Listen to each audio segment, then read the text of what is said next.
Olá, estamos aqui para mais um episódio do nosso podcast Impulse, o podcast que tem como missão iluminar o caminho de quem quer se desenvolver como pessoa, como profissional e como líder. Hoje eu estou aqui sem ninguém na minha frente. Hoje eu estou aqui com as perguntas que vocês mandaram ao longo das semanas e mandaram também na caixinha que eu coloquei falando que vocês iam me entrevistar aqui no podcast.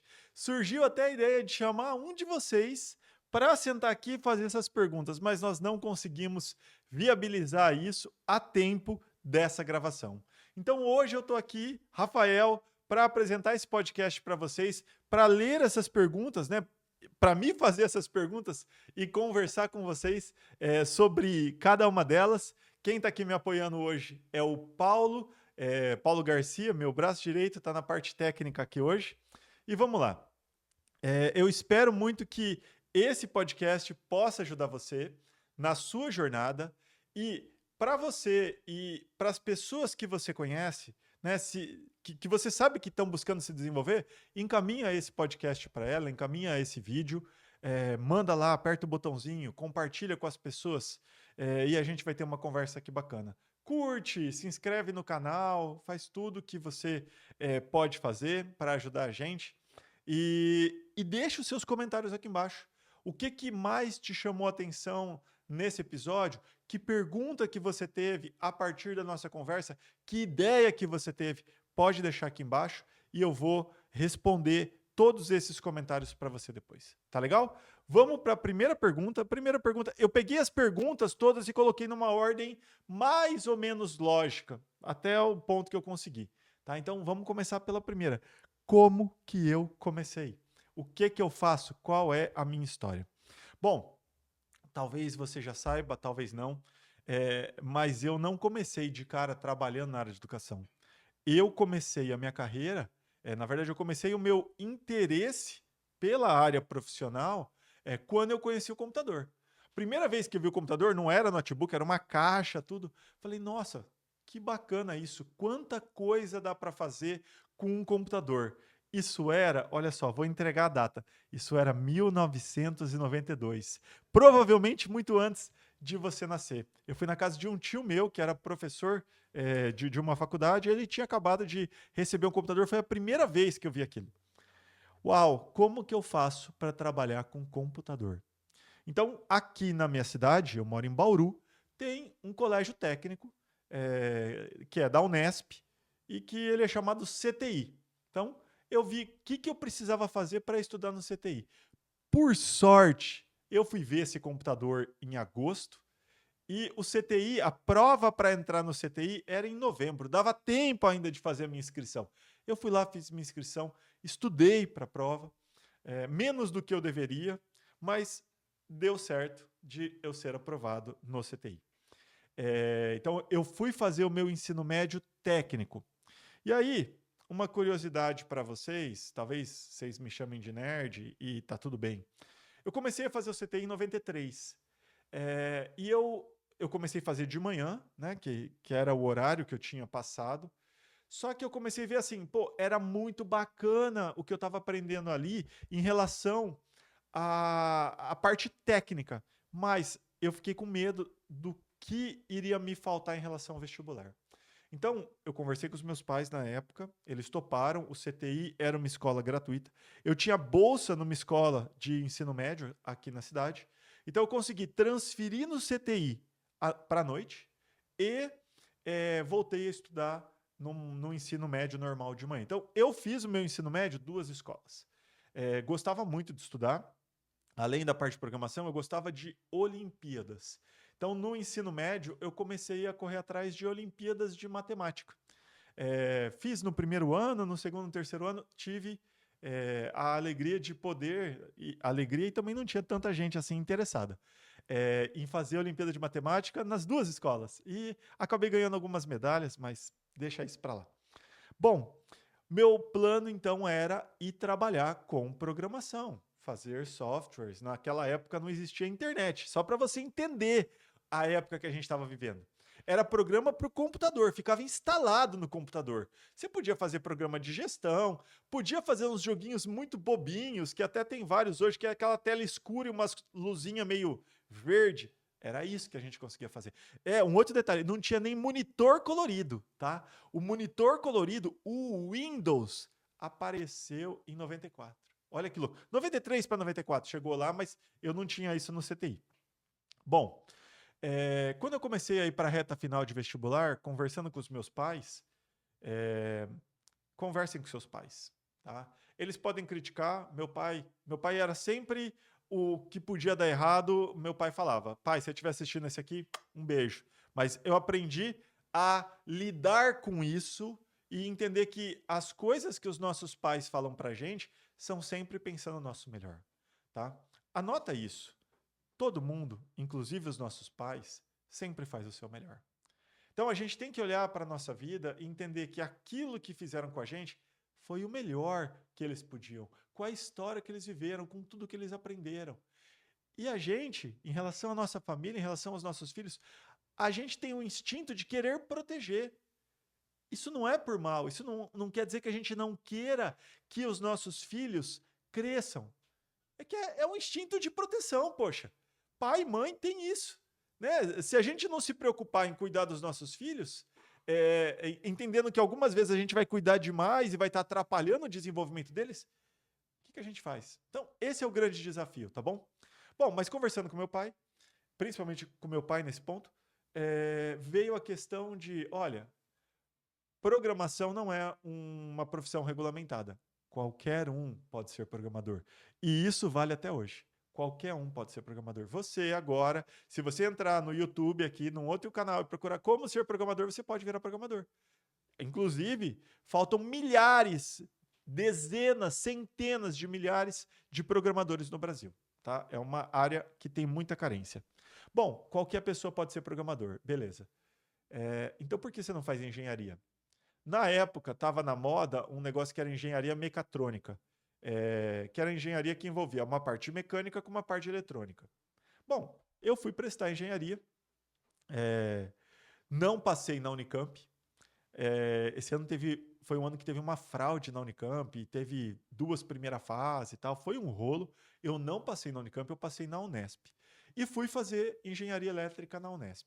E beleza, o plano era esse: fazer engenharia elétrica para trabalhar com programação. Talvez programação de computadores, talvez programação de robôs. Porque não? Estava começando a ter isso na época. Bom, o ponto é que eu comecei a fazer a faculdade e foi muito bacana. Foi muito bacana, entre aspas. Vou fazer uma parte aqui. Seguinte, quando eu estava no meu 3º ano do ensino médio, para entrar na faculdade, eu estudava em 2 escolas, mas o meu 3º ano ele era um 3º ano de uma escola muito voltada para o vestibular. Então, eu estava num estresse de estudo enorme, eu estava num ritmo de estudo muito grande. Quando eu entrei na faculdade, aquela pressão despencou. Foi uma frustração muito grande no primeiro momento.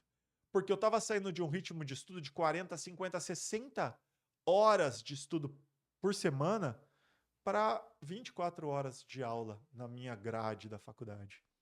E o que aquilo estava demandando de estudo... E tem um outro detalhe, gente.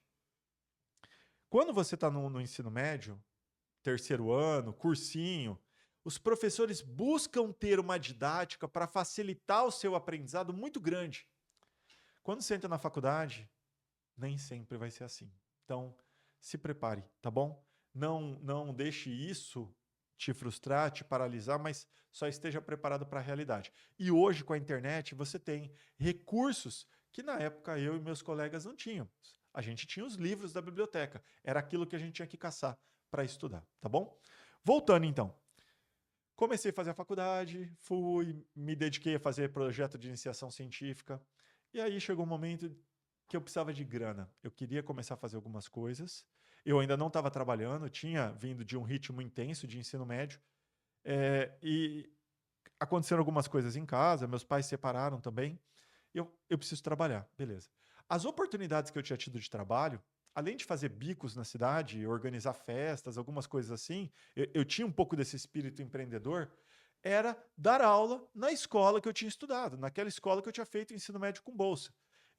O pessoal via que eu era um bom aluno, que eu me dedicava bastante, e surgiu a oportunidade de eu dar aula lá. Bom, eu aceitei, e aí eu tinha um plano, mas conforme a gente vai andando na nossa jornada, o nosso plano vai mudando. Quando eu entrei na sala de aula, mudou tudo. Eu acabei me deparando com uma profissão incrível, a experiência de lidar com os alunos incrível. E aí eu fiquei até me perguntando, eu falei, gente, por que que quando eu era aluno, ninguém falava de ser professor? Olha isso. E até hoje, tá? Até hoje. A grande maioria das pessoas se torna professor muitas vezes por uma necessidade ou porque não passou nos cursos que gostaria. Olha que triste isso.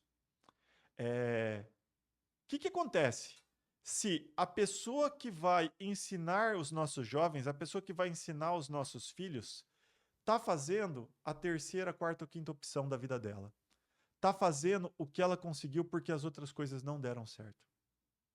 Quanto dos professores que existem hoje na sala de aula fazem de verdade aquilo? Isso falando da rede de ensino de uma forma geral. Fazem de verdade aquilo porque gostam.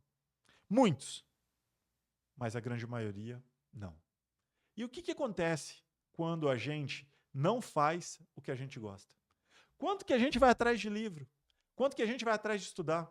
E quando eu digo estudar, não é estudar a matéria que eu dou aula. É estudar sobre o que ajuda alguém a aprender. Via de regra, o professor lida com pessoas. O que interfere na cabeça das pessoas? Quantos professores conhecem essa pirâmide que está aqui? Essa pirâmide, não sei se você consegue ler, mas ela fala que os estímulos que a gente recebe produzem pensamentos. Só que os nossos pensamentos, eles mudam de acordo com o repertório que a gente construiu. Os pensamentos produzem emoções, as emoções levam para ações. Aquilo que a gente faz sempre vira um hábito, e os hábitos estão relacionados aos nossos resultados. Quanto que você já ouviu isso dos seus professores? Olha que louco isso. Olha que louco isso. As pessoas que mais impactam a vida dos nossos jovens têm pouco acesso a isso. Tá? Mas essa é uma outra conversa, tá bom? Eu virei professor, adorei essa área e comecei a me dedicar a isso. Cresci muito rápido porque eu comecei a dar aula, eu tinha ali por volta de 20 anos. Então imagina, quando eu entrei na primeira sala de cursinho, eu era mais novo que muitos alunos que estavam lá. O pessoal nem viu que eu era o professor que estava entrando. Entrou um cara novo, o pessoal ficou me olhando, eu fui lá para frente e comecei a escrever na lousa. Aí que o pessoal começou a entrar.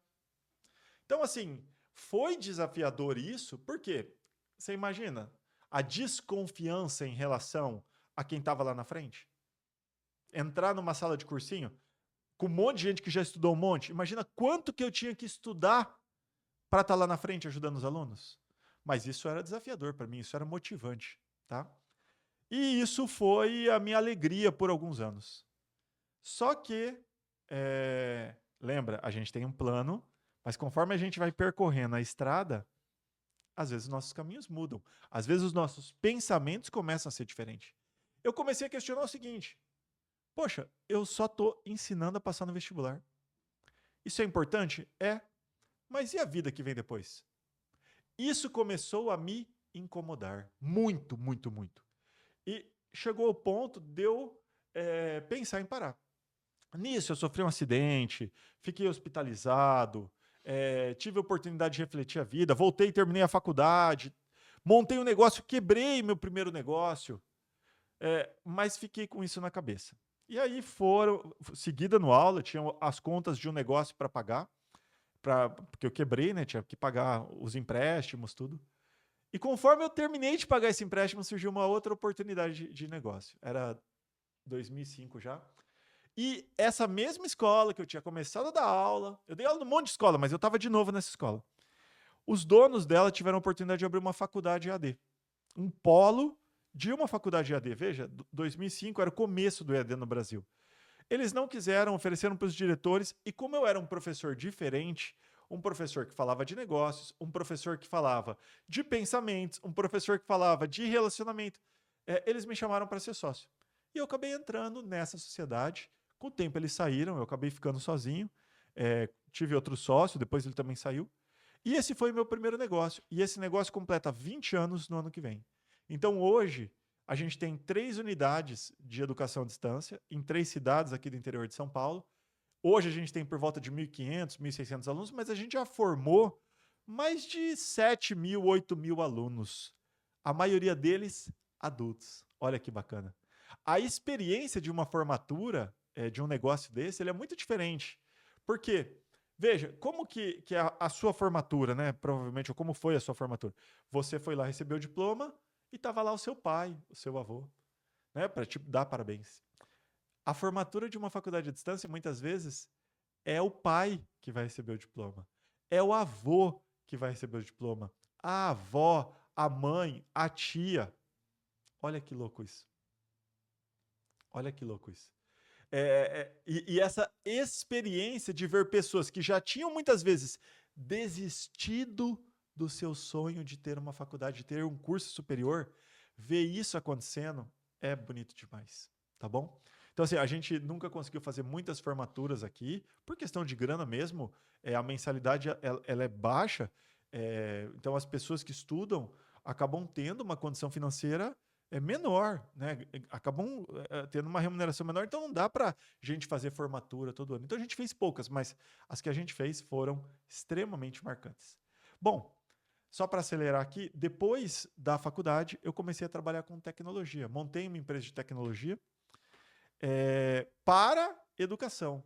E aí eu comecei a sonhar projetos. A internet começou e eu comecei a sonhar formas de ajudar os jovens pela internet. Olha que coisa esquisita isso de querer ajudar. Eu criei um portal com a ajuda de algumas pessoas, chamava Estudante Brasil. E a ideia é que fosse um grande guia online de cursos, de formação. Talvez até eu vá retomar esse projeto agora com os podcasts, com essas possibilidades, que dá para ter esse formato, ajudar vocês, os jovens, aqui pelo YouTube. Com formas diferentes de entrevistar as pessoas em relação às carreiras. Lembra aquilo que eu te falei? Por que ninguém fala de ser professor? Por que só falam de fazer medicina, fazer engenharia, fazer não sei o quê? São cursos que trazem nome para as escolas. Não necessariamente são cursos que vão ajudar você a ser feliz. Você a encontrar um caminho para a sua carreira, tá? E eu não penso em felicidade como um lugar, como um estado. A felicidade ela é uma busca, né? É a jornada que leva a gente para ela, tá bom?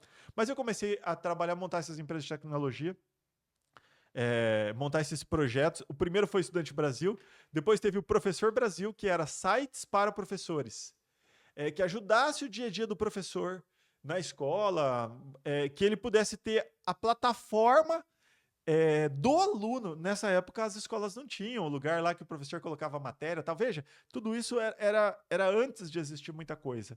Mas eu fazia isso com os meus próprios recursos e os recursos eram limitados. Não tinha tanto isso de startup, de fundo de investimento. Eu estava aqui no interior de São Paulo, tinha ideias bacanas, investi tudo que eu tinha conseguido de recursos para colocar esses projetos em prática, mas cada um deles, pelos seus motivos, não deram muito certo. Mas eu segui empreendendo, né? Fui me afastando da sala de aula, fui ficando mais na parte de liderança das empresas, comecei a trabalhar cada vez mais nisso. Tive as minhas decepções também com isso, né? Quando a gente faz parceria com uma empresa, a minha primeira frustração foi quanto que tem de medo no mundo corporativo, né? Quanto que tem de receio, de desconfiança. Hoje eu consigo até entender de onde vem tanta desconfiança, mas é isso. Eu tinha ali meus 20 e poucos anos e tomei os meus primeiros chapéus, minhas primeiras decepções profissionais. E tá tudo bem. Depois eu mudei a forma de ver isso e tem perguntas aqui no meio sobre isso. Bom, eu segui com essa empresa de tecnologia, emplacamos um projeto muito bacana em 2008, que foi o Eleições Brasil. Foi o primeiro ano que olha que louco. Foi o primeiro ano que os candidatos podiam ter site. E a gente pegou bem a onda estourando. A gente foi a empresa que mais fez site no Brasil para candidato naquele ano. Foi mais de 200 sites. A gente atendeu clientes de todos os estados. Foi a primeira experiência de montar um projeto que fosse para o Brasil todo, sair em televisão, sair no SBT, sair num monte de revista, sem assessoria de imprensa, nada, só do pessoal ver os sites e tal, procurar a gente. Coisa muito bacana. É, tenho lembranças muito positivas dessa época. Mas seguimos com os projetos, não conseguimos emplacar, acabamos, como várias empresas de tecnologia, viramos uma empresa prestadora de serviço, né? A gente fazia site para empresas, pequenos sistemas, e isso girava o dinheiro, pagava os funcionários, mas isso não trazia rentabilidade, né? Então, um pouquinho depois tive a oportunidade de voltar a dar aula numa escola aqui na região que era diferente. Então tive ali experiências muito bacanas de sonhar a educação de novo, de readquirir esperança de que dava para fazer coisa diferente. E nós fizemos coisas muito bacanas ali. Teve a Olimpíada de foguete, de garrafa PET. Nós tivemos também a participação em diversas Olimpíadas. Inclusive, a gente foi campeão mundial de empreendedorismo. A gente participou de uma competição internacional na Inglaterra em 2015. E através dessa escola, né, os alunos, eu fui um dos facilitadores, junto com uma pessoa que era a dona da escola e a outra facilitadora, e nós conseguimos é, ser campeões desse evento. Tá? Então ficou isso, meio de campeão mundial de empreendedorismo, de escolas bilíngues, foi super incrível. Saímos também na Globo, se você procurar lá nos sites, é capaz de encontrar alguma coisa disso. E aí, dessa parceria, surgiu uma empresa de tecnologia para fazer uma plataforma que ajudasse as pessoas que estão estudando online, seja diretamente ou seja através de empresas, a aprenderem. E eu acabei me dedicando 8 anos nessa empresa e foi uma experiência super bacana. É, Sou muito grato a todo mundo que esteve lá nessa jornada, desde os fundadores que me convidaram para fazer parte, além de toda a equipe que eu tive a oportunidade de trabalhar lá. Isso foi muito bacana. Só que quanto mais eu cresci nessa empresa e quanto mais a empresa cresceu, mais longe eu fui ficando das pessoas, que tinha sido o começo lá da jornada. Então lembra, tem um plano, conforme você vai percorrendo esse plano, a gente vai começando a enxergar coisas diferentes. E chegou um momento em que a empresa estava indo para o caminho que ela queria ir, mas eu não queria ir mais para aquele caminho. Eu queria voltar um pouco para aquele caminho lá de trás, de ter contato com as pessoas. E aí eu busquei sair da empresa. Né? Comecei a me desligar da empresa e caí aqui. Caí na parte de produção de conteúdo. Então, desde fevereiro desse ano, desde fevereiro de 2024, eu estou compartilhando conteúdos com vocês. Então, assim, essa é uma parte longa, porque, pô, já estou com 46 anos, né? Não fiz duas coisas na vida. Fiz muita coisa para poder chegar aqui. E aí, uma outra pergunta que fizeram que eu vou conectar com isso mas vamos voltar. O que eu faço hoje, então? Foi uma pergunta de vocês aqui. Hoje, eu produzo conteúdo para o Instagram, para o YouTube através dos podcasts. No Instagram tem uma característica, são vídeos mais curtinhos. No Instagram tem um podcast que é grande, tem outros vídeos que são maiores, né, de 5 minutos, 10 minutos, mas no YouTube a gente acaba trabalhando conteúdos maiores do que no Instagram.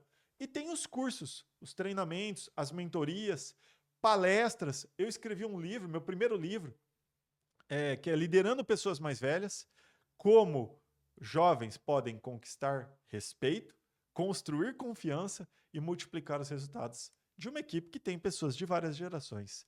Estou escrevendo mais 2 livros, mas falo disso num outro momento quando eles estiverem prontos. Hoje eu dou palestra e faço algumas mentorias para donos de empresa, vamos colocar assim, para líderes estratégicos, que a gente participa de imersões para poder ajudar no desenvolvimento desse líder, muitas vezes no próprio planejamento da empresa e como ele vai estruturar as equipes deles. Tá? Isso é o que eu estou fazendo hoje. Tá? Essa nossa empresa, como eu falei no último vídeo, a gente está indo para um caminho de micro franquia. Então, a gente vai ter parceiros em regiões que possam ser os nossos representantes e aí levar os nossos cursos, levar as nossas mentorias, levar os nossos eventos. E aí eu venho na pergunta, qual é o meu porquê? O meu porquê está muito ligado ao porquê desse podcast. Ajudar as pessoas no seu desenvolvimento, como pessoa, como profissional e como líder.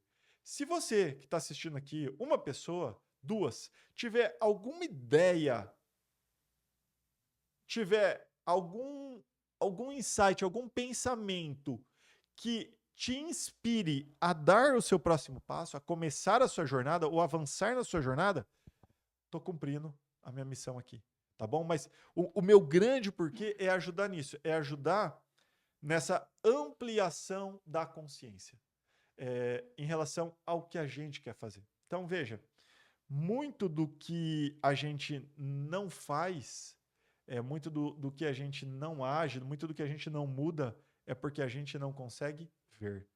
Então, o meu objetivo com os vídeos, com o podcast, com os cursos, não é ensinar você. Porque quando eu te ensino a fazer algo, a pegar esse copo, você vai saber isso daqui.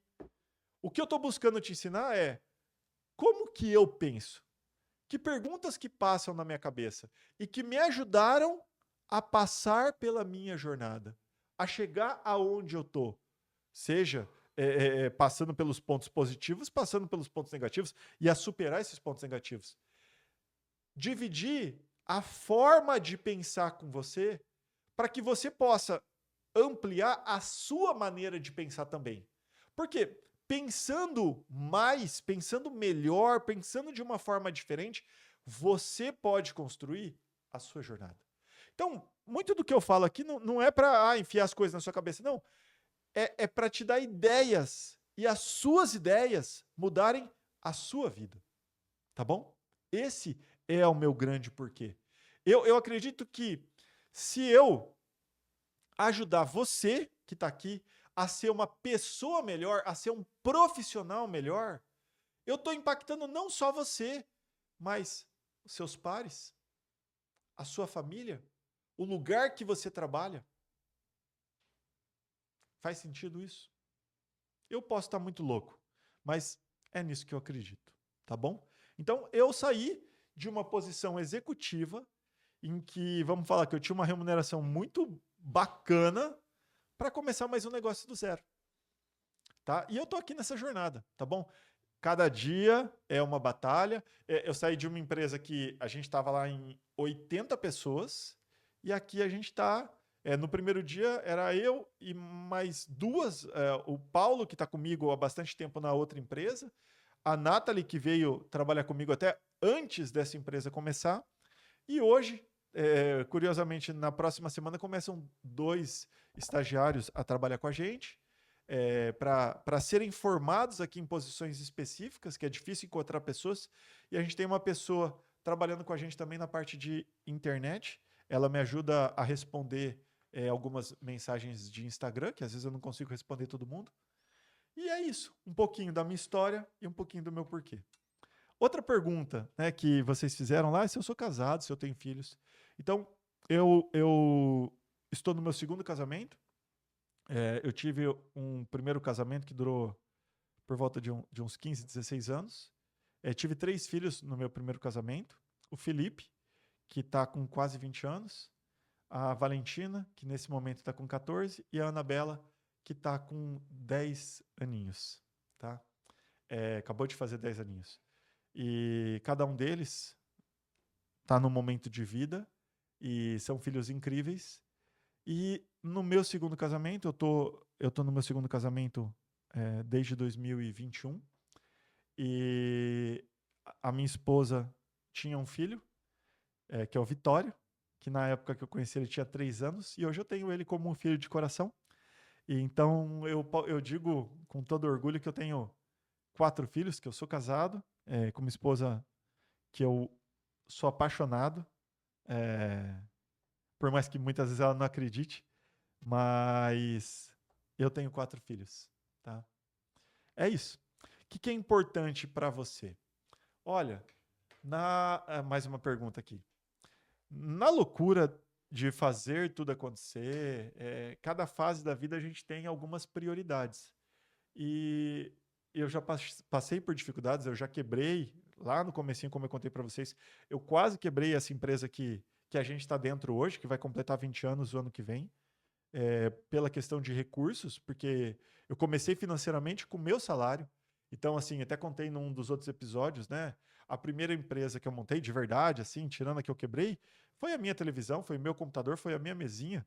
E foi dessa forma que a gente começou. Tá? E hoje a gente tem uma estrutura bacana em 3 cidades, tal. Estamos pagando todos os impostos que nós atrasamos lá atrás, quando a gente teve que mudar de cidade, desculpa, mudar de prédio nas 3 cidades de uma vez por causa de uma lei do governo. E então, assim, foi muito tempo de muita correria e assim, hoje o mais importante para mim é eu conseguir conviver com a minha família. E claro que eu sei que nesse momento que eu estou vivendo hoje, isso está sendo impactado, porque como eu saí de uma empresa que eu estava estável, de certa forma, para começar um negócio novo, às vezes eu chego em casa e a minha cabeça não está 100%. Eu não consigo ficar 100% focado ainda. Porque eu tenho todo um negócio novo para construir, um negócio novo que ainda não dá lucro, né? Ele consome recursos. Então, assim, sei que estou passando por isso de novo, mas é como se eu estivesse vivendo um sobe e desce, que assim, ó, sobe e desce. Aí da próxima vez eu consegui subir mais, desci. O próximo eu vou subir mais ainda. Para poder dar essa condição a mais para os meus filhos, para a minha família, para minha esposa, para o meu pai, a minha mãe já faleceu, é, e não pôde ver até muito disso que a gente está construindo. Então, assim, hoje o mais importante para mim é isso, é eu conseguir construir essas coisas para dar esse respaldo, para ajudar neles, sabendo que cada um deles é e vai ser extremamente competente, que vai conseguir construir o seu caminho, mas é aquilo. É, eu quero e trabalho para ajudar as pessoas através dos conteúdos, então é uma coisa boa, é, e também ter o resultado para poder conviver com a minha família. Então, hoje, isso é o que mais pesa para mim. Né? Nas oportunidades, nos convites que eu recebi depois que eu saí, tive a oportunidade de voltar a ser executivo de algumas empresas, mas eu optei até o momento por ficar aqui. Começar esse negócio novo, me dedicar a ele, perto da minha família. Ainda que eu não esteja, muitas vezes, 100% com a cabeça ali, mas eu estou perto, eu estou abraçado, eu consigo dar aquele beijo antes de dormir nas crianças, conversar, acordar elas, fazer um mini café da manhã ali. Ninguém gosta de tomar café da manhã lá em casa, mas dar o leite pelo menos e dar um bom dia, que eu faço questão de dar para todo mundo sempre. Então, assim, o importante para mim é isso: é ajudar as pessoas e conviver com a minha família, conviver com as pessoas que eu convivo aqui no trabalho. É isso, assim, sendo bem sincero. O que me dá medo? Foi uma outra pergunta que vocês fizeram.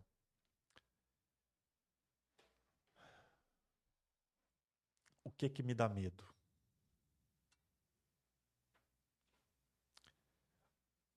Os 3 tipos de medo que existem é o medo de não ter o suficiente, de não ser querido o suficiente e de não ser bom o suficiente. Na essência, né, todos os medos se enquadram nisso. Mas o curioso é que quando eu fiquei pensando no que eu tenho medo, não era algo que ligava a nenhum desses. Eu não tenho medo, por exemplo, de morrer. Pois eu vou falar aqui mais para frente o que eu acredito. Eu não tenho medo de morrer. O que veio na minha cabeça, eu tenho medo de perder tempo. Esse é o meu medo, de perder tempo. Porque quase tudo que a gente tem na vida, a gente consegue reconquistar. O dinheiro que eu perdi em muitas coisas, dá para reconquistar.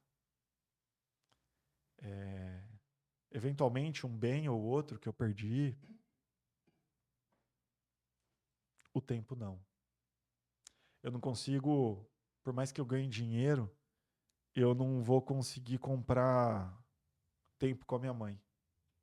O tempo que eu não vivi com ela. Eu não vou conseguir comprar tempo com os meus filhos. Não vou conseguir comprar tempo com a minha esposa.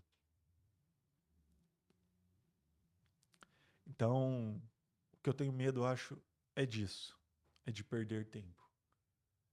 E a gente perde muito tempo no dia a dia. A gente perde muito tempo em redes sociais, a gente perde muito tempo lembrando do passado, se remoendo, a gente perde muito tempo pensando no futuro. A gente perde o tempo de viver o agora. Eu acho que é disso que eu tenho medo. Se eu já tive decepção no trabalho? Sim, contei aqui para você uma decepção que eu tive bem no começo da minha jornada, né? Quando eu entrei no mundo dos adultos, vamos falar assim, e vi como o mundo funciona de verdade. Mas eu acabei mudando um pouco a minha forma de pensar sobre isso, e isso impacta a segunda, né? Se eu já tive decepção na vida. Na vida, vou entender aqui fora do trabalho. O que é decepção? Decepção é quando você tem uma determinada expectativa e o que acontece é diferente daquela expectativa. E aí a gente fica frustrado, né? No começo da nossa conversa aqui, eu falei para você o seguinte, e é isso que eu acredito hoje. Eu acredito que as pessoas sempre fazem o seu melhor. Por mais que você fique puto da vida com o melhor daquela pessoa, aquele era o melhor que ela podia fazer naquele momento, com os recursos que ela tinha, com a história que ela viveu. Isso não quer dizer que eu não fico triste, isso não quer dizer que eu não fico frustrado, mas eu não diria que eu fico decepcionado. Decepcionado não é uma palavra que eu costumo usar no meu dia a dia. Tristeza, beleza. Frustração, eu uso, eu sinto, mas eu não posso dizer que eu me decepciono com as pessoas no dia a dia, por causa dessa forma de pensar na vida.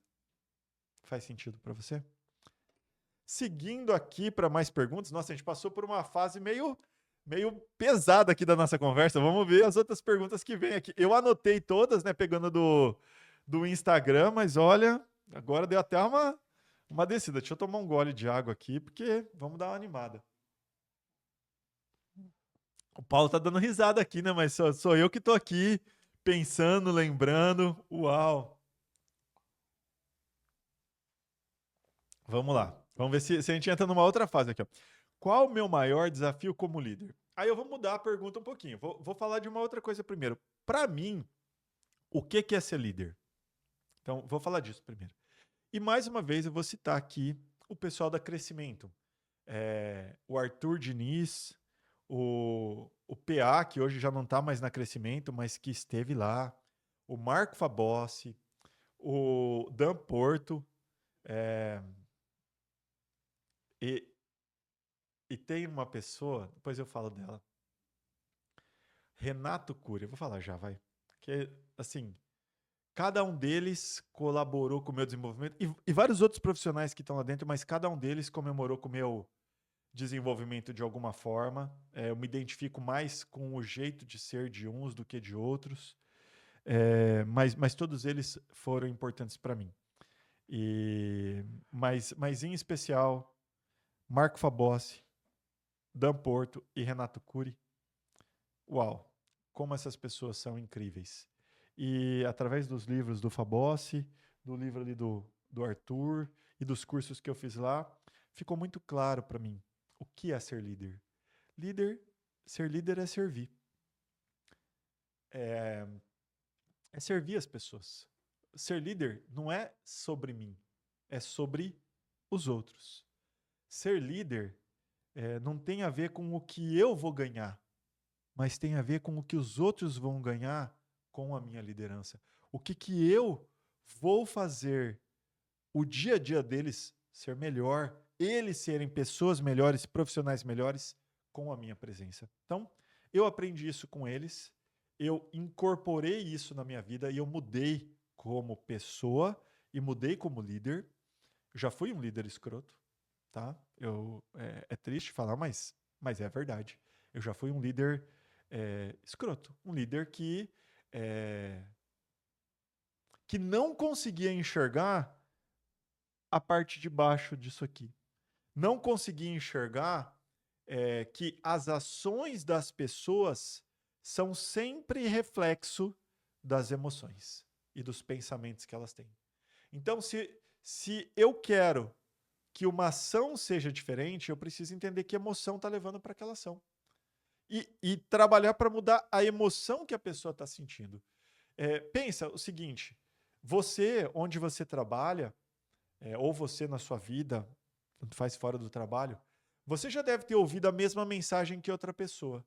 E cada um interpretou aquilo de uma forma diferente, por causa do seu histórico, por causa da sua jornada, por causa da forma como você aprendeu as coisas. Então, se a gente interpreta de uma forma diferente, a gente vai sentir aquilo de uma forma diferente e a gente vai transformar aquilo numa ação de uma forma diferente, tá bom? Então, muitas vezes, se a gente quer que duas pessoas façam a mesma coisa, eu, como líder, vou ter que falar coisas diferentes para cada uma delas. Ou vou ter que falar a mesma coisa de formas diferentes, tá bom? Então, para mim, isso é ser líder. E o meu maior desafio como líder foi, entendendo isso, conseguir colocar isso em prática. Por quê? A teoria é linda, mas e na hora de colocar em prática? Como fazer isso?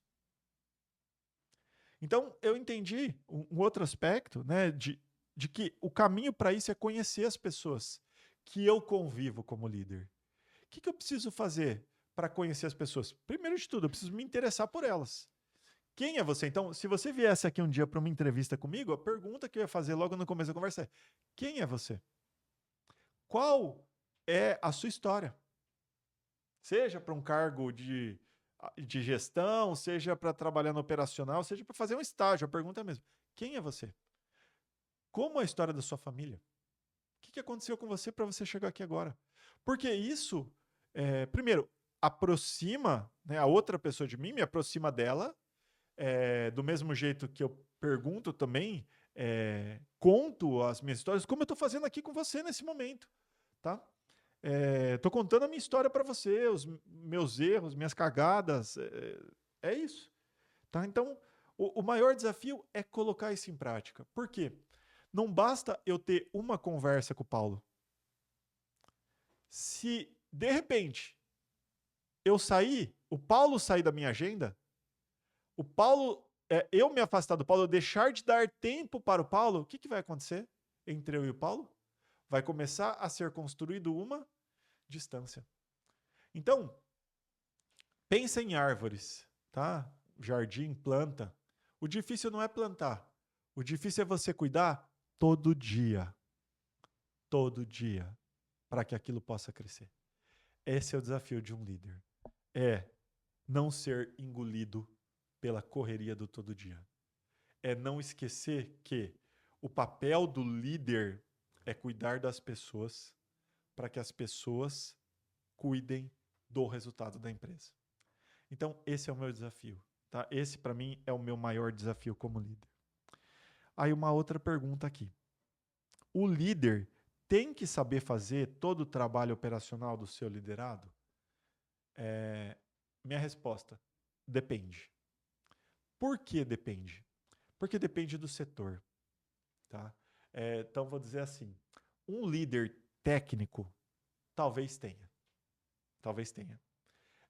Então, se você cuida de uma equipe de 2 pessoas, 3 pessoas, e é um líder técnico, a sua característica vai ser treinar essas pessoas naquilo que elas fazem. Então, sim, você precisa saber a parte técnica delas para poder ajudar elas nessa jornada. Agora, quando a gente fala de líderes que não são técnicos, e aí vou explicar aqui uma coisa, que é o seguinte.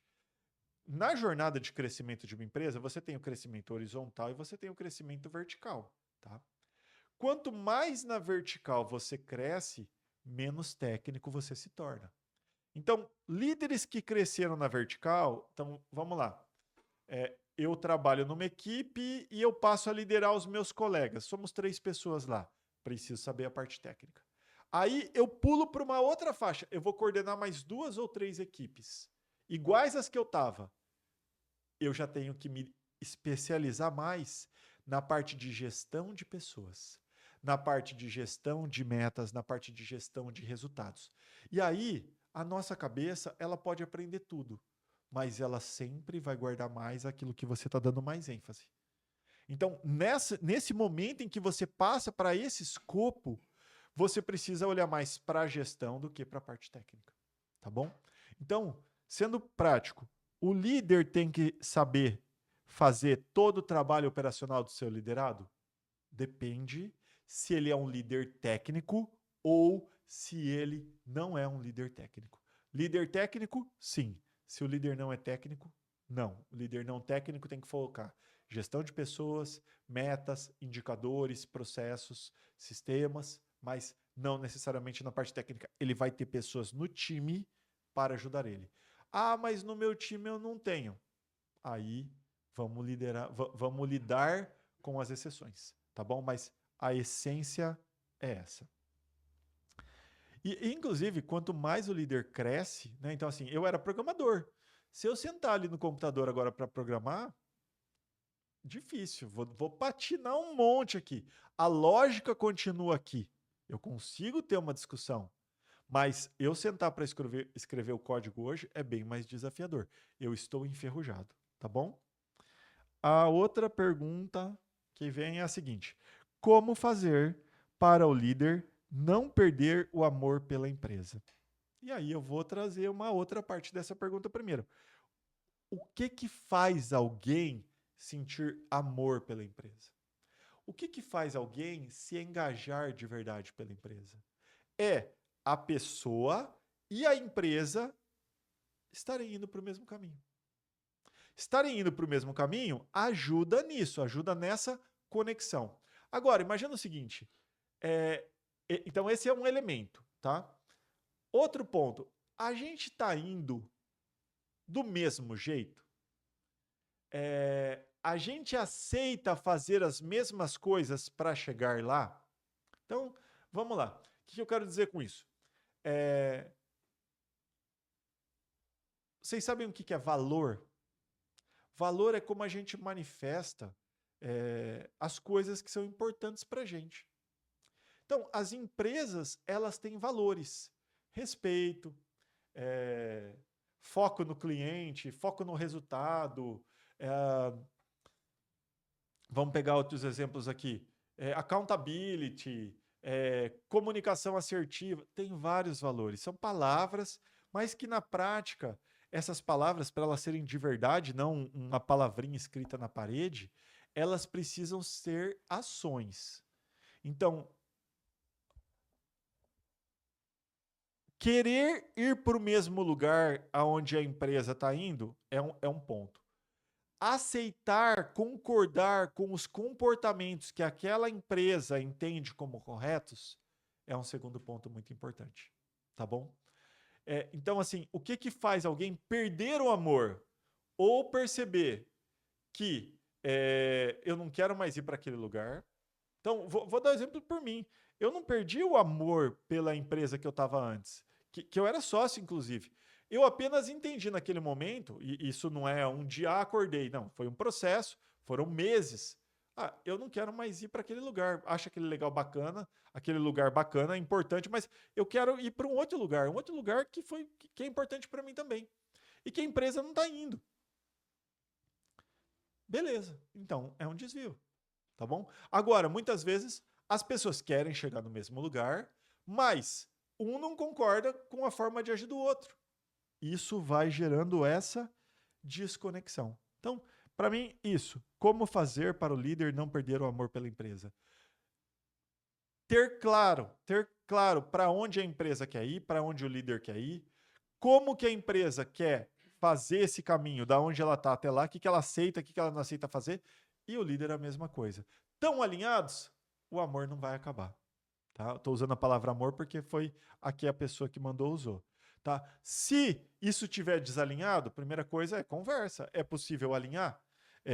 Um está vendo ou está entendendo o porquê do outro? Se faz sentido, alinha, conversa e segue. Se não faz, toca o barco. O mundo está aí, tá cheio de necessidade de pessoas. Não quer dizer que vai ser fácil, como não está sendo para mim, mas é isso. Não dá para a gente ficar numa situação assim, tá bom?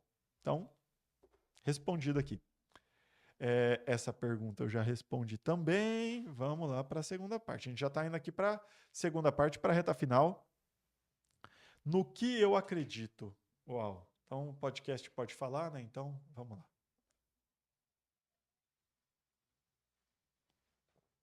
Eu sou cristão, tá? Eu acredito em Deus, acredito em Jesus, tá bom?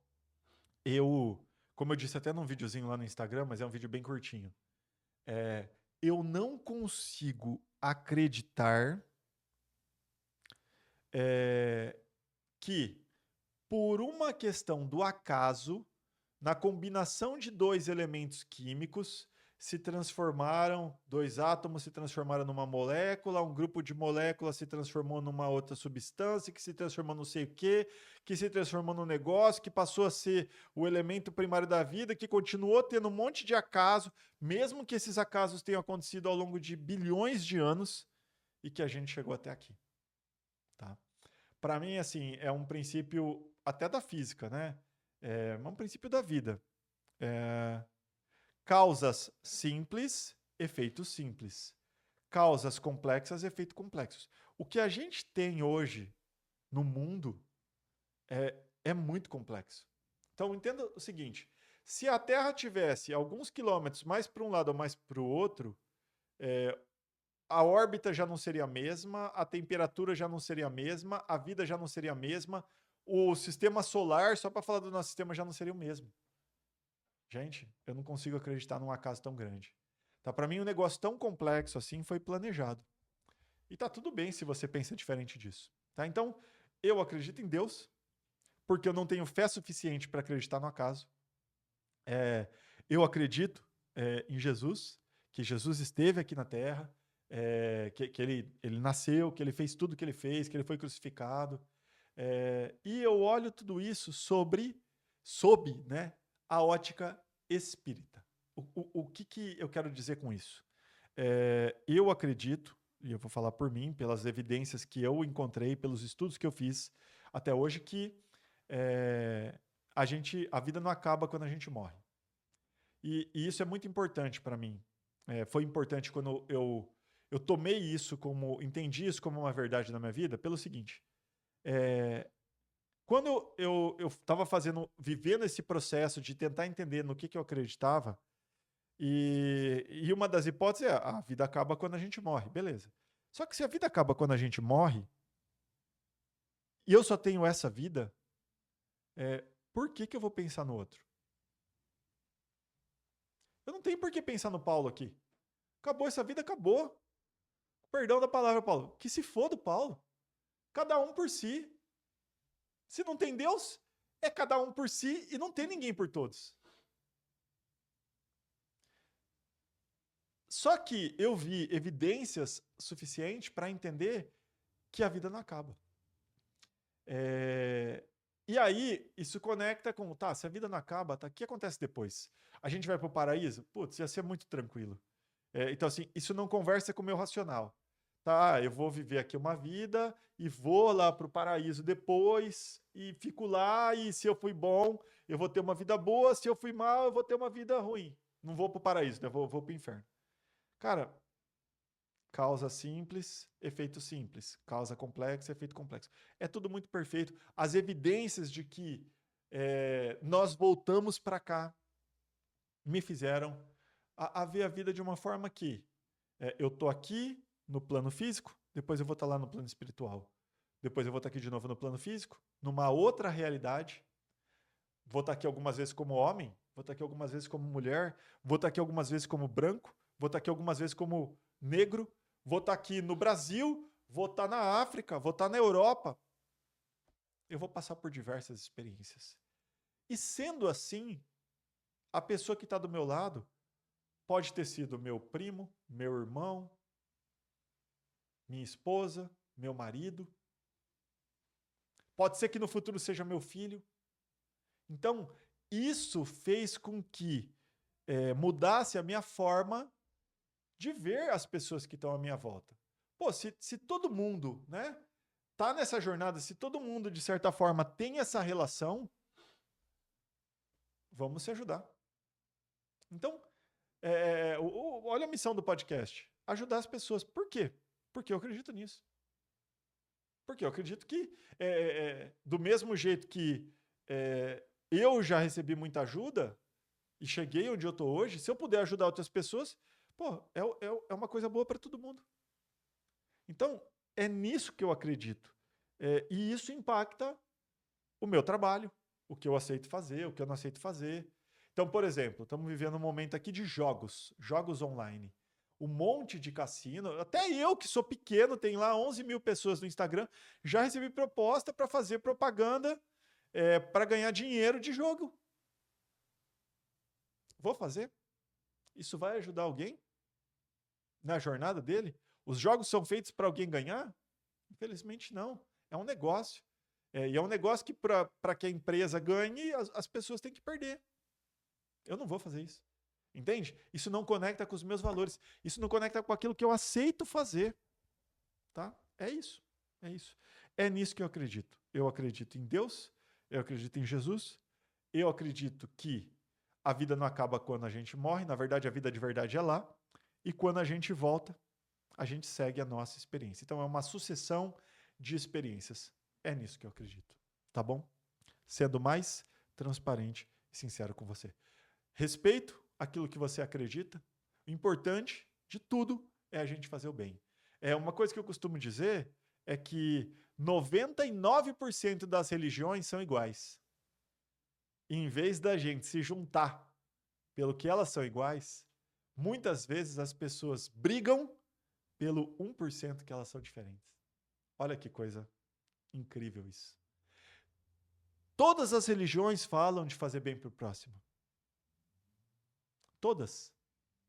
Nessa vida. Não precisa nem depender da próxima. O que eu falei da próxima é porque isso trouxe um sentido existencial para mim, para a minha vida. Mas a essência é ajudar as pessoas que estão aqui. Todas as religiões falam disso. Nenhuma religião fala, você tem que pensar em você.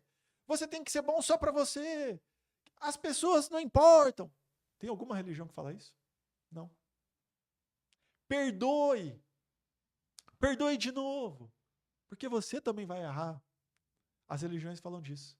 Mas a gente briga, a gente que eu digo, de uma forma geral, né, o mundo briga pelo 1%, pelo 0,5% que tem de diferença entre as religiões. Eu estou buscando nesse podcast aqui ser o mais transparente possível para você, daquilo que eu acredito, daquilo que eu não acredito, tá bom? E aí, a próxima pergunta está conectada com isso. E aí, com todo respeito, espero que você escute e continue aqui. Você é de direita ou você é de esquerda? Olha, eu acredito no trabalho.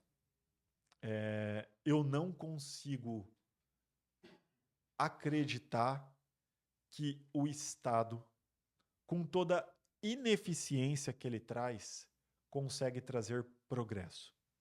Então, eu entendo até da onde pode vir a inspiração para a questão do Estado ser dono de tudo, que é uma questão mais ligada à esquerda. Mas olha para o mundo, gente. Onde isso deu certo? Então, veja, entender que a gente pode progredir pelo trabalho não quer dizer que a gente não deva pensar nas pessoas, tá bom? Não é isso. Nós devemos pensar nas pessoas. Agora, como que a gente pode criar políticas? como que a gente pode criar estratégias, como que a gente pode criar elementos que ajudem as pessoas a progredirem. Eu não consigo ver isso acontecendo através do Estado, tá bom? Então, não sei se eu estou te decepcionando ou não, não era para você criar uma expectativa sobre mim, mas está tudo bem também se você se decepcionou, mas é isso. A minha forma de ver a política, ela é muito mais ligada à direita. Não quer dizer que não tenha elementos que a esquerda menciona que eu não acho importante, como a questão de assistência para pessoas que estão em necessidade. Até aquela história, né? Não pode dar comida, tem que ensinar a pescar. Não pode dar o peixe, tem que ensinar a pescar. Tá, só que às vezes a pessoa está num estado tão frágil de necessidade que não dá para você ensinar ela a pescar. Primeiro você tem que dar comida, tem que dar bebida, ela tem que ficar forte, ela tem que conseguir andar, ela tem que conseguir pensar. Aí você pode ensinar ela a pescar. O que eu sou contra é só dar comida e bebida. Entende o que eu estou falando? É disso, tá bom? Mas a gente tem que ajudar as pessoas. Senão, não faria o menor sentido eu estar numa empresa para ajudar pessoas, tá bom? É isso, tá?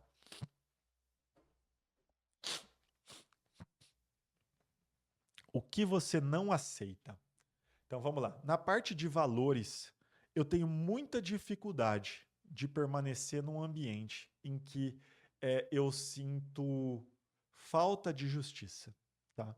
Eu sou uma pessoa, no dia a dia, extremamente calma. Talvez a minha esposa não fale isso, tá bom? Realmente, com ela eu tenho um pouco menos de paciência. Mas com os meus filhos eu tenho bastante paciência.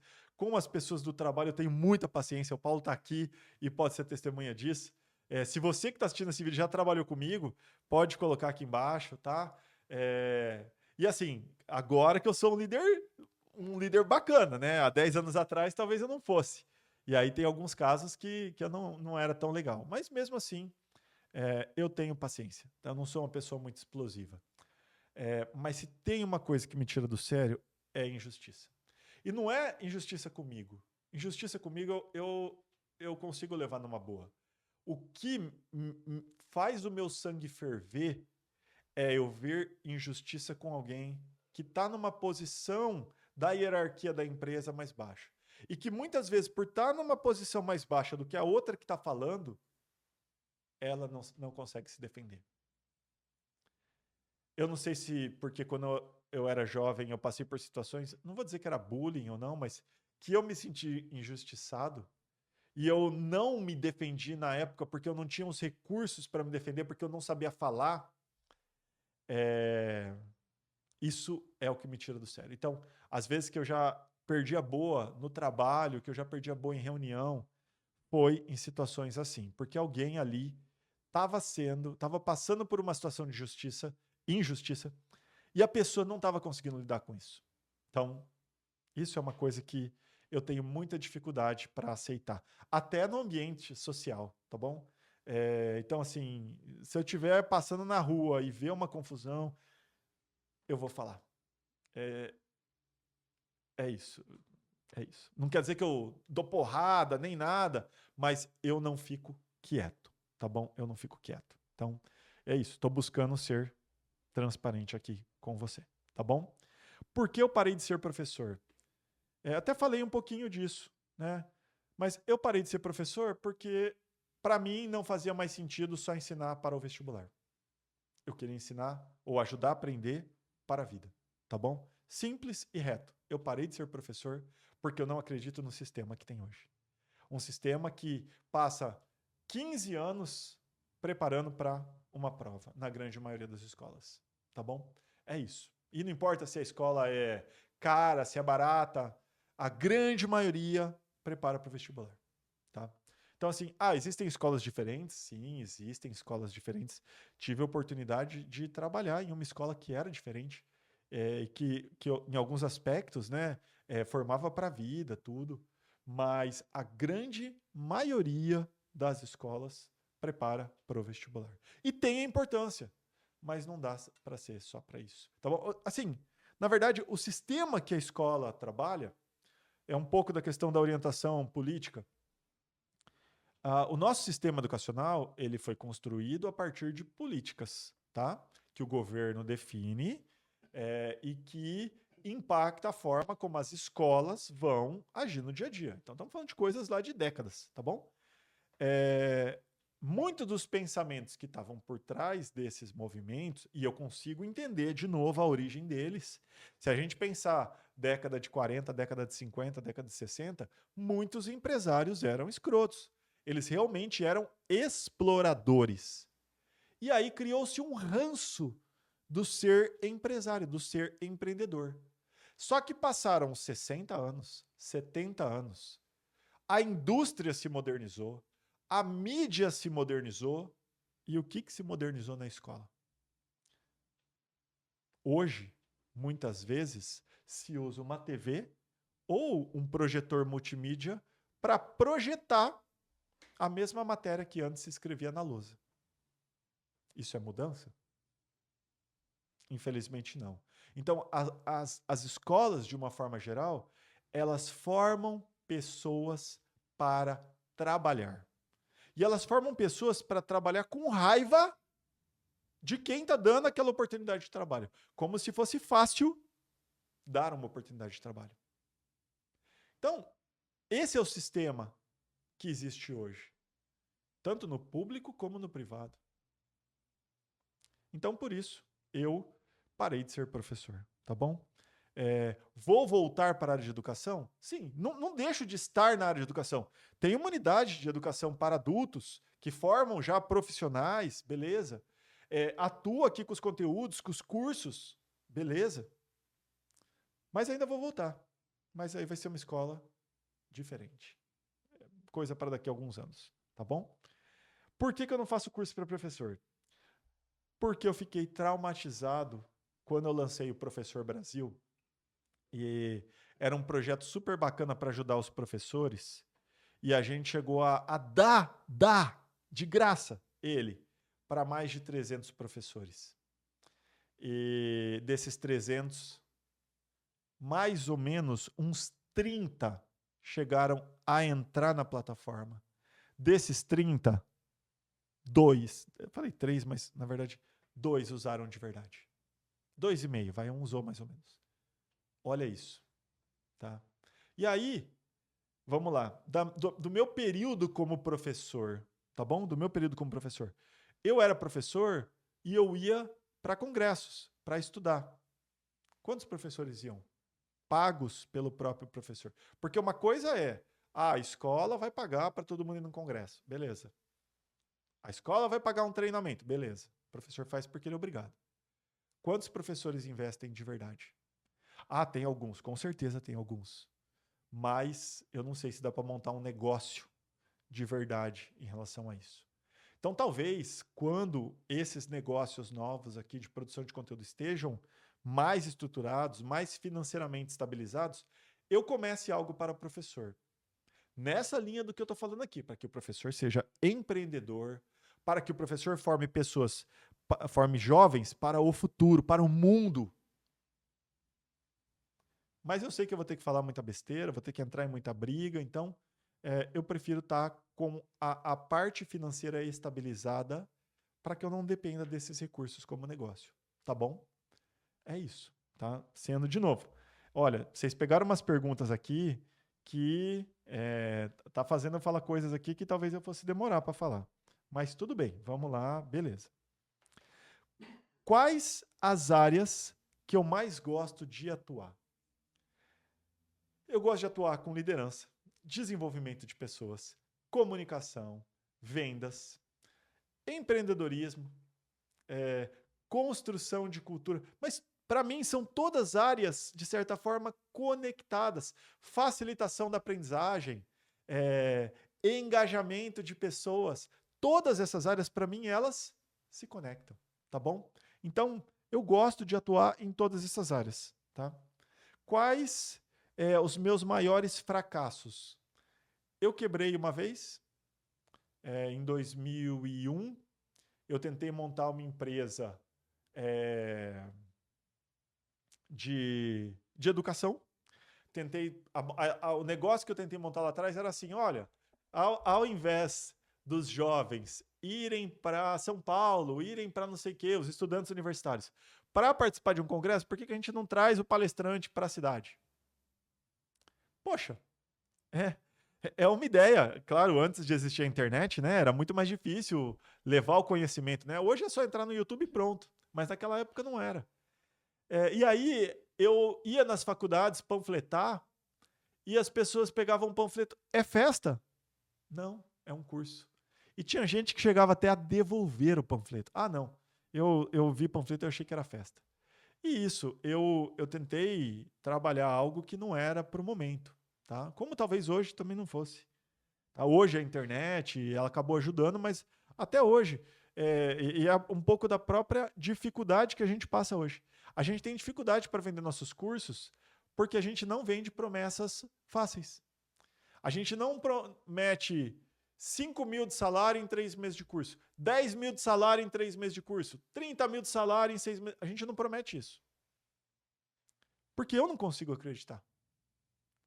Por quê? Porque nem tudo depende da pessoa. Depende do setor que ela atua, depende da região do Brasil que ela está. Eu posso ensinar todas essas técnicas e eu ensino nos nossos cursos. Mas a realidade financeira de cada estado e de cada setor é diferente. Então, como que eu vou dar a mesma promessa para todo mundo? Entende? Então, assim, aí fica uma reflexão para você.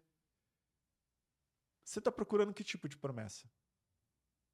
Você está procurando ter um corpo saudável fazendo exercício ou tomando a pílula mágica do emagrecimento? Você está procurando ser um profissional melhor estudando, buscando colocar aquilo que você aprendeu em prática ou tentando comprar alguma pílula mágica do aprendizado? Pensa nisso, tá? Então, esse foi o meu primeiro fracasso, assim, grande. Eu não posso deixar de dizer que o meu primeiro casamento também, né, não ter dado certo não foi um fracasso, porque foi. Ao longo da jornada dele, não consegui alinhar a comunicação, alinhar objetivos, tudo, por mais que ele tenha durado muito. Também considero isso um fracasso. Algumas experiências profissionais que eu também caio na mesma situação. Não, ou não era o tempo, ou não era o momento, ou não estava alinhado o objetivo, o propósito, valores. Um fracasso, tá? Então, assim, a gente pode pensar a vida como uma sucessão de sucessos ou uma sucessão de fracassos. A questão é, o que, que você faz quando você cai? Você fica deitado ou você levanta e vai para o próximo? É isso. Tá? Então, a minha forma de ver a minha vida está cheia de fracassos, eu estou falando aqui os maiores. Tem fracasso todo dia. Tem as metas do dia aqui, não consegui, fracasso. Então, é uma coleção de fracassos. Mas a questão é o que você faz com o seu fracasso? O que você faz com o seu fracasso? Fracassar, errar, todo mundo vai. Todo mundo vai. A pessoa pode disfarçar, a pessoa pode parecer que não, a pessoa pode não assumir. Tá tudo bem. Mas todo mundo falha. E cuidado, porque muitas vezes quem mais quer aparentar que não fracassa é quem mais está precisando esconder os seus fracassos por questões internas. Isso é uma conversa profunda. Tá bom? Então, esses são os meus maiores fracassos. Quais as minhas maiores conquistas? Eu tinha até pensado em outras coisas. Tinha pensado no torneio que a gente ganhou, nos prêmios que a gente recebeu. Mas, assim, até com base no que eu acabei de responder, acho que as minhas maiores conquistas foi cada uma das vezes que eu caí e que eu levantei. Quando eu quebrei, do meu casamento anterior, mais da minha queda na semana passada, da minha queda ontem, da queda que eu vou ter hoje, de cada uma dessas quedas. Acho que esses são as minhas maiores conquistas. Em 2008, falar uma coisa aqui que acho que eu nunca falei, ou falei uma vez, cheguei até a pensar em fazer a maior besteira da minha vida, que era tirar minha vida. Passei por um período triste, passei por um período pesado, de fracassos, né? Quando eu quase quebrei a empresa. E eu tinha uma frase que eu lia num livro, por acaso, era do Robert Kiyosaki. O livro nem é tanta coisa assim, mas embora traga muitos insights, e por isso que eu sou apaixonado por livro, porque não importa tudo que tem no livro, às vezes uma frase que tem no livro vai mudar a sua vida. E aquela frase, ela falava assim: se for para desistir, que seja amanhã. E eu repeti aquela frase todo dia para mim, por alguns meses, até passar por aquele momento crítico. E eu digo isso para você que está aqui agora. Eu não sei que momento você está passando, mas se você estiver passando por algum momento crítico, pensa nisso. Se for para desistir, que seja amanhã. Você está devendo para o banco? Tudo bem. Você vai conseguir pagar. Você está devendo para alguém? Conversa. Você vai conseguir pagar. Você magoou alguém? Conversa. Talvez você não consiga a pessoa de volta, mas você vai conseguir, se você conversar com cuidado, expressar que você não tinha a intenção de causar todo aquele mal. Se for para desistir, que seja amanhã. Pensa nisso. Então, para mim, essas são minhas maiores conquistas. Conseguir levantar todo dia. E aí, indo para uma reta final, uma mensagem para mim mesmo, como eu fiz em todos os outros entrevistados, e vou fazer na próxima semana, a mensagem que eu diria para mim mesmo é: você vai fracassar. Todos os dias você vai fracassar. Mas se for para desistir, que seja amanhã. Levanta, tenta entender o que você fez de errado e vai. E vai. Que uma hora vai dar certo.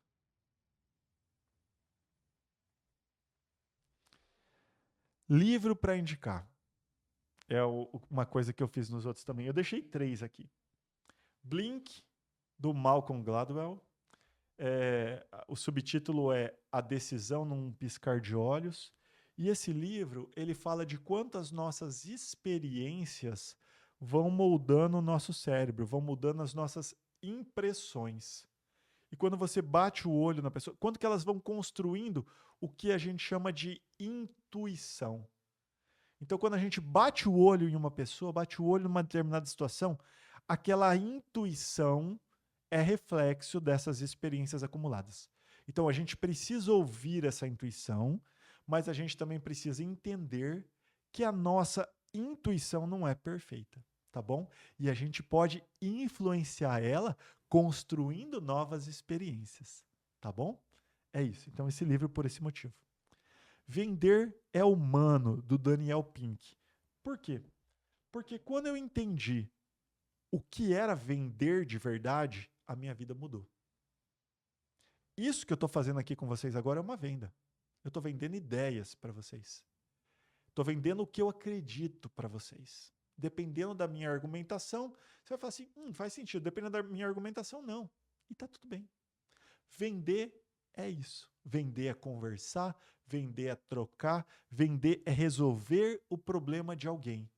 E aí, muitas vezes, eu te dou a solução do seu problema e você me dá dinheiro. Mas a grande maioria das vendas, 90% das vendas que a gente faz todo dia, não envolve dinheiro, envolve troca de um pensamento por um compromisso. É você vender o que você acredita para as pessoas da empresa e elas se comprometerem, elas te pagarem com esse comprometimento. Vender, para mim, é isso. Esse livro, o Daniel Pink, fala sobre isso. Vender é humano. E um outro livro que eu gosto muito, dá para perceber, né, que eu li, é Rápido e Devagar, Duas Formas de Pensar, do Daniel Kahneman. Não sei se eu estou falando do jeito certo. Rápido e Devagar, Duas Formas de Pensar. Tem a ver com a intuição, tudo. Então, o nosso cérebro, ele tem o instinto, ele tem a reação. Então, quando alguém te xinga, você já fala alguma coisa, e ele tem a parte que a gente precisa pensar. E ao longo da vida, né, ao longo até da atuação comercial, eu comecei a perceber quanto que muitas empresas usam isso a favor delas. Quando elas comunicam algo que elas não querem que a gente pense, elas usam determinados elementos da comunicação. Quando elas querem tirar a gente do pensamento automático, elas usam um outro elemento para poder forçar a gente a pensar. Então, entender isso mudou muito a minha forma de ser e de atuar profissionalmente, de atuar comercialmente, tá bom? Então, é isso. Esses seriam os 3 livros. Tá? Espero, do fundo do meu coração, que esse podcast tenha feito sentido para você. Esse episódio é diferente, que eu estou aqui sozinho, né, com vocês aqui nas perguntas, mas que eu estou falando diretamente com você que está aqui. Então, eu queria agradecer você, pedir para você curtir, compartilhar, enviar esse vídeo para alguém, se inscrever no canal, porque isso pode ajudar essa mensagem a chegar a mais pessoas. Mas queria agradecer muito o seu tempo de estar aqui, o Paulo que está aqui fazendo essa gravação junto comigo, todos vocês que mandaram perguntas e continuar lembrando a missão do nosso podcast, que é ajudar a iluminar o caminho de quem quer se desenvolver como pessoa, como profissional e como líder. Em particular, eu quero terminar esse episódio agradecendo todas as pessoas que eu tive contato ao longo da minha carreira, ao longo da minha jornada, no trabalho e fora do trabalho. Vocês trouxeram estímulos que causaram pensamentos, que causaram emoções, que levaram para ações, algumas boas, outras nem tanto. E eu sou grato, do fundo do meu coração, a cada um de vocês. Porque eu que estou aqui hoje,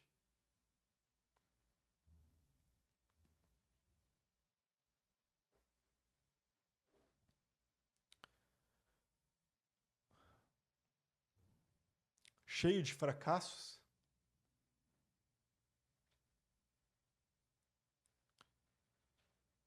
e de conquistas, eu estou aqui graças a vocês. Tá bom? Então, do fundo do meu coração, obrigado. Vejo vocês no nosso próximo episódio. Valeu. Valeu.